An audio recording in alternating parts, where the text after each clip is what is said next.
Hi guys, നമ്മൾ കഴിഞ്ഞ കുറേ വീഡിയോസിലായിട്ട് പല കാര്യങ്ങളെക്കുറിച്ച് ചർച്ച ചെയ്യുന്നുണ്ട്. എല്ലാം നമ്മൾ ഡിജിറ്റൽ മാർക്കറ്റിങ്ങിനെ കുറിച്ചും അതേപോലെ പേഴ്സണൽ ബ്രാൻഡിങ്ങിനെ കുറിച്ചൊക്കെയാണ് സംസാരിച്ചിട്ടുണ്ടായിരുന്നത്. അപ്പോൾ ഇന്നത്തെ വീഡിയോയിൽ നമ്മൾ നോക്കാനായിട്ട് പോകുന്നത് ഡിജിറ്റൽ മാർക്കറ്റിംഗ് സ്ട്രാറ്റജീസിനെ കുറിച്ചിട്ടാണ്. ഇപ്പോൾ ഒരു പ്രോഡക്റ്റ്, ഒരു സർവീസ്, അത് നിങ്ങൾ എങ്ങനെ മാർക്കറ്റ് ചെയ്യണം എന്നുള്ളതിനെ കുറിച്ച് നമ്മൾ സംസാരിക്കാനായിട്ട് പോകുന്നത്. ഇപ്പോൾ ഒരു സ്റ്റാർട്ടപ്പ് കമ്പനി ആണ് നിങ്ങൾ റൺ ചെയ്യുന്നതെങ്കിൽ നിങ്ങൾക്ക് ഒരുപാട് പ്രോബ്ലംസ് നിങ്ങൾക്ക് അവിടെ ഫേസ് ചെയ്യേണ്ടി വരും. അതിൽ ഏറ്റവും ഫസ്റ്റ് വരുന്നത് ഒരു പ്രോബ്ലം എന്ന് വെച്ചാൽ നിങ്ങൾക്ക് അവിടുത്തെ സെയിലാണ്.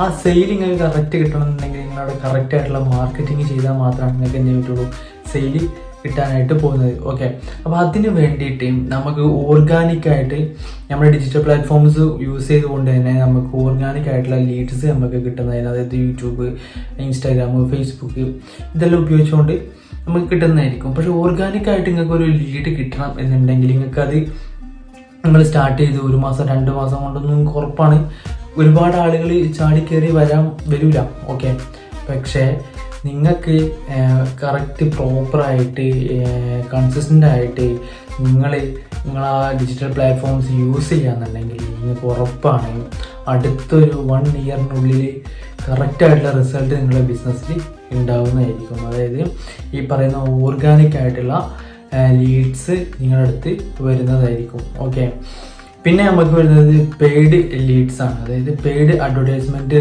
വഴി നമുക്ക് കിട്ടുന്ന ലീഡ്സ് ആണ്. അതായത് അത് നിങ്ങൾക്കിപ്പോൾ പ്രോപ്പറായിട്ട് ഇപ്പോൾ ഒരു വീക്കിലി അല്ലെങ്കിൽ ഒരു മന്ത്ലി ഒരു മാർക്കറ്റിംഗ് ബഡ്ജറ്റ് ഉണ്ടാവണം. ഓക്കെ, ആ ഒരു മാർക്കറ്റിംഗ് ബഡ്ജറ്റിൻ്റെ അടിസ്ഥാനത്തിൽ നിങ്ങൾക്ക് എന്ത് ചെയ്യാൻ പറ്റും, ഇൻസ്റ്റാഗ്രാമിൽ, ഫേസ്ബുക്കിൽ, അതേപോലെ തന്നെ ഗൂഗിളിൽ എല്ലാം നമുക്ക് എന്ത് ചെയ്യാൻ പറ്റും, ആഡ് റണ്ണ് ചെയ്തിട്ട് ആ ഒരു ആഡ് വഴി നമുക്ക് എന്ത് ചെയ്യാൻ പറ്റും, ലീഡ്സ് കളക്ട് ചെയ്യാനായിട്ട് പറ്റും. ഇപ്പം ഏറ്റവും നന്നായിട്ട് ലീഡ് ജനറേറ്റ് ചെയ്യാൻ പറ്റിയിട്ടുള്ള പ്ലാറ്റ്ഫോം ഏതാണെന്ന് ഒരുപാട് പേർക്കുള്ളൊരു ഡൗട്ടാണ്. ഇപ്പം നിങ്ങൾക്ക് ഗൂഗിൾ വഴി എന്ത് ചെയ്യാൻ പറ്റും, നിങ്ങൾക്ക് കറക്റ്റായിട്ടുള്ളൊരു ഓഡിയൻസിനെ, അതായത് അത്യാവശ്യക്കാരെ നിങ്ങൾക്ക് എന്ത് ചെയ്യാൻ പറ്റും, നിങ്ങളുടെ അഡ്വർടൈസ്മെൻറ്റ് ഗൂഗിൾ വഴി കാണിക്കുകയാണെങ്കിൽ നിങ്ങൾക്ക് അത്യാവശ്യക്കാരെ നിങ്ങളുടെ അടുത്തേക്ക് എത്തിക്കാനായിട്ട് സാധിക്കും. അത് പറയാനുള്ള കാരണം എന്ന് വെച്ച് കഴിഞ്ഞാൽ ഏതൊരാളും ഏതൊരു പ്രൊഡക്റ്റിനെ കുറിച്ചോ ഏതൊരു സർവീസിനെ കുറിച്ചോ സെർച്ച് ചെയ്യുന്നത് അവർക്ക് ഇതിനെക്കുറിച്ചൊരു ആവശ്യമുള്ളതുകൊണ്ടാണ്, അത് അവർക്കൊരു അത്യാവശ്യമുള്ളത് കൊണ്ടാണ്. ഓക്കെ, ഇപ്പോൾ നിങ്ങളുടെ കയ്യിൽ ഉള്ളത് നിങ്ങളൊരു ഹോസ്പിറ്റലാണ് നടത്തുന്നതെന്ന് വിചാരിക്കുക. നിങ്ങൾക്കിപ്പോൾ ഒരു ഹോസ്പിറ്റൽ വേണമെന്ന് പറഞ്ഞിട്ട് ആളുകൾ സെർച്ച് ചെയ്യുന്ന സമയത്ത് അവർക്കൊരു അത്യാവശ്യമായിട്ടുള്ളൊരു കാര്യമാണ്. ഇപ്പോൾ നിങ്ങൾ ഗൂഗിളിൽ നിങ്ങൾ ആഡ് റൺ ചെയ്യുന്നുണ്ടെങ്കിലോ അല്ലെങ്കിൽ ഇപ്പോൾ ഏതെങ്കിലും ഒരു പ്രത്യേക രോഗത്തെക്കുറിച്ച് ഒരു സെർച്ച് ചെയ്യുന്ന ഒരാളാണ്, അപ്പോൾ ആ ഒരു രോഗത്തിനുള്ളൊരു എന്താ പറയുക ഒരു സൊല്യൂഷൻ നിങ്ങളുടെ കയ്യിൽ ഉണ്ട് എന്നുണ്ടെങ്കിൽ ഉറപ്പാണ് ഗൂഗിളിൽ ചെയ്യുന്ന സമയത്ത് നമ്മളെ ആഡ് കാര്യങ്ങളവിടെ വന്നു കഴിഞ്ഞ് കഴിഞ്ഞാൽ ആളുകൾ നിങ്ങൾ എന്ത് ചെയ്യും, നിങ്ങളെ കോൺടാക്ട് ചെയ്യും. അതുവഴി നിങ്ങൾക്ക് എന്ത് ചെയ്യാം, പെട്ടെന്ന് സെയിൽ ക്ലോസ് ചെയ്യാനായിട്ട് പറ്റും.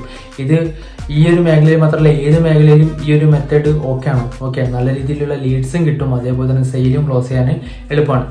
പിന്നെ ഇൻസ്റ്റാഗ്രാം, ഫേസ്ബുക്ക് എന്ന് പറയുന്നത്, ഇൻസ്റ്റാഗ്രാമും ഫേസ്ബുക്കും എന്താ പറയുക ഒരു എൻ്റർടൈൻ പ്ലാറ്റ്ഫോമാണ്, ഒരു സോഷ്യൽ മീഡിയ ആണ്. ഓക്കെ, അപ്പോൾ അതിൽ നമ്മൾ ആഡ് റൺ ചെയ്തിട്ട് അതിൽ നമുക്കൊരു ലീഡ് കിട്ടിയിട്ട് ആ ഒരു ലീഡ് ക്ലോസ് ചെയ്യാൻ വേണ്ടി നമ്മൾ കഷ്ടപ്പെടും അല്ലേ. ഇപ്പം ആ ഒരു ലീഡ് കഷ്ടപ്പെടുന്നതിൻ്റെ പകുതി പോലും ഇവിടെ നമുക്ക് എന്ത് ചെയ്യേണ്ട എഫേർട്ട് വരില്ല. ഓക്കെ, കാരണം വെച്ചാൽ അതൊരു എൻ്റർടൈൻമെൻറ്റ് പ്ലാറ്റ്ഫോം ആയതുകൊണ്ട് തന്നെ അവിടെ കയറുന്ന ആളുകൾ പലതരത്തിലുള്ള ആളുകളുണ്ടാവും. നമ്മൾ എത്ര ഡീറ്റെയിൽ ആയിട്ടുള്ള ടാർഗറ്റ് ചെയ്താലും അവിടെ എന്താ പറയുക എത്ര അർജൻസി നമ്മൾ ക്രിയേറ്റ് ചെയ്ത് കഴിഞ്ഞാലും അവിടെ വരുന്ന ഓഡിയൻസ് എന്ന് പറയുമ്പോൾ അതിനു വേണ്ടി മാത്രം വരുന്നവരായിരിക്കില്ല. ഓക്കെ, ഒരുപാട് പരസ്യങ്ങൾ കാണുന്ന കൂട്ടത്തിൽ നമ്മളെ പരസ്യം കാണുന്ന ആളുകളായിരിക്കും.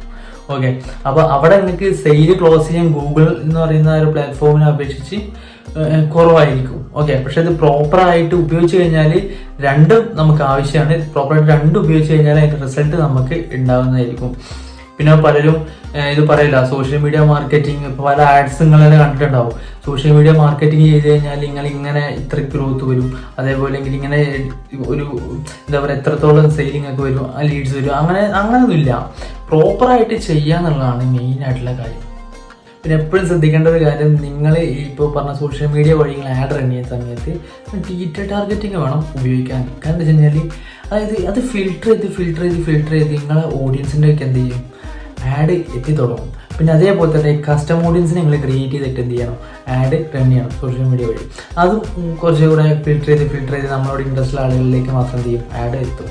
ഓക്കെ, അപ്പോൾ അതുവഴി നിങ്ങൾക്ക് കിട്ടുന്ന ലീഡ്സ് എന്ത് ചെയ്യാനും, സോഷ്യൽ മീഡിയയിൽ നിന്ന് കിട്ടുന്ന ലീഡ്സ് ക്ലോസ് ചെയ്യാനും ഭയങ്കര എളുപ്പമായിരിക്കും. ഓക്കെ, അപ്പോൾ ഇതൊക്കെ ഒന്ന് എന്ത് ചെയ്യുക, നിങ്ങളൊന്ന് ഇംപ്ലിമെൻറ്റ് ചെയ്ത് നോക്കാം. ഓക്കെ, നിങ്ങൾ ബിസിനസ് നടത്തുന്ന ആളാണെന്നുണ്ടെങ്കിലും അതേപോലെ ഡിജിറ്റൽ മാർക്കറ്റർ ആണെന്നുണ്ടെങ്കിലും എന്ത് ചെയ്യുക, ഇത്തരം കാര്യങ്ങളൊക്കെ ഒന്ന് എന്ത് ചെയ്യുക, ശ്രദ്ധിച്ച് ഒന്ന് ആഡ് റൺ ചെയ്തിട്ടൊക്കെ ഒന്ന് എന്ത് ചെയ്യുക, ലീഡ്സ് ജനറേറ്റ് ചെയ്ത് നോക്കാം. ഓക്കെ, അപ്പോൾ നിങ്ങൾക്ക് എന്തെങ്കിലും സജഷൻസ് കാര്യങ്ങളൊക്കെ ഉണ്ടെന്നുണ്ടെങ്കിൽ എന്ത് ചെയ്യുക, കമൻറ്റിൽ പിന്നെ അറിയിക്കാവുന്നതാണ്. ഓക്കെ, പിന്നെ അടുത്തൊരു പുതിയൊരു കണ്ടൻറ്റുമായിട്ട് എന്ത് ചെയ്യുക ഞാൻ വരുന്നതായിരിക്കും. അപ്പോൾ ബൈ.